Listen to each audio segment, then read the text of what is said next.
everyone, and welcome to the last edition of the programme for the year 2018. I'm Teniola Shuboali. We begin today with stories and happenings that made headline over the weekend. Voting in the Democratic Republic of Congo's long-anticipated presidential election got off to a shaky start on Sunday due to torrential rain in the capital, long delays at some polling stations and broken-down machines.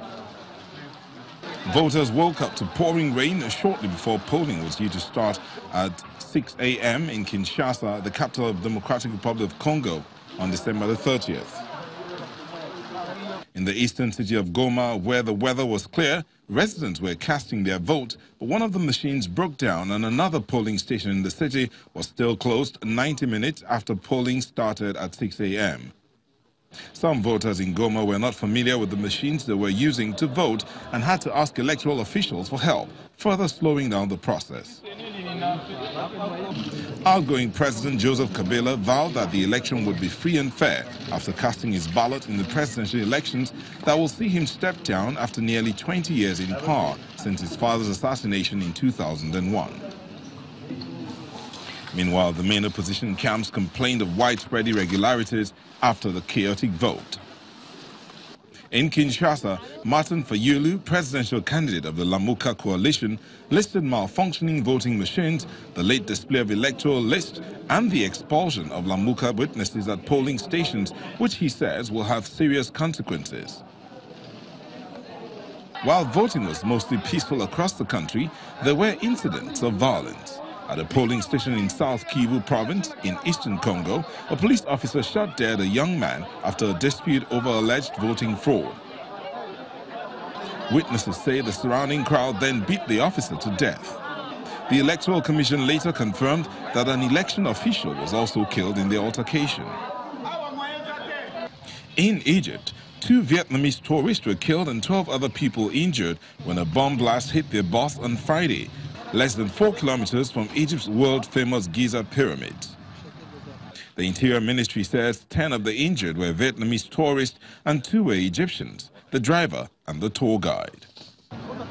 The bus was hit by an explosion from an improvised device hidden near a wall on Mariotia Street. In retaliation, Egyptian security forces killed 40 suspected militants in 3 separate incidents in North Sinai and Giza. According to a statement from the ministry, the militants were planning a series of attacks on tourist sites, churches and military personnel. No group has claimed responsibility for the blast, but Islamist militants have targeted tourists in Egypt in the past. In Morocco, a dual Swiss-Spanish national has been arrested for alleged involvement in the killing of 2 Scandinavian tourists. The man, who has not been named, was detained in Marrakesh for allegedly trying to recruit Moroccans to carry out terrorist plots. 24-year-old Louisa Jespersen from Denmark and 28-year-old Maren Juland from Norway were murdered this month. Their bodies were found in the High Atlas Mountains near a tourist spot. Norwegian police said a video appearing to show one of the tourists being beheaded was likely to be real.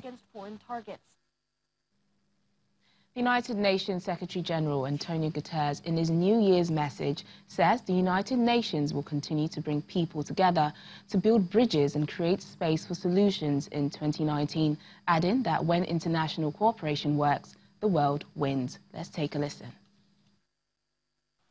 Dear fellow citizens of the world, I wish you a happy, peaceful and prosperous New Year.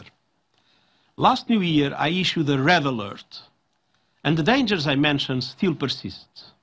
These are anxious times for many, and our world is undergoing a stress test. Climate change is running faster than we are. Geopolitical divisions are deepening, making conflicts more difficult to resolve. And record numbers of people are moving in search of safety and protection. Inequality is growing, and people are questioning a world in which a handful of people hold the same wealth as half of humanity. Intolerance is on the rise, trust is on the decline, but there are also reasons for hope. The talks on Yemen have created a chance for peace. The agreement signed in Riyadh in September between Ethiopia and Eritrea has eased long-running tensions and brought improved prospects to an entire region. And the agreement between the parties to the conflict in South Sudan has revitalized chances for peace, bringing more progress in the past 4 months than in the previous 4 years.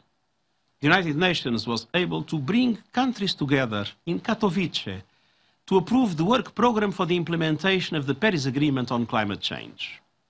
Now we need to increase ambition to beat this existential threat. It's time to seize our last best chance. It's time to stop uncontrolled and spiraling climate change.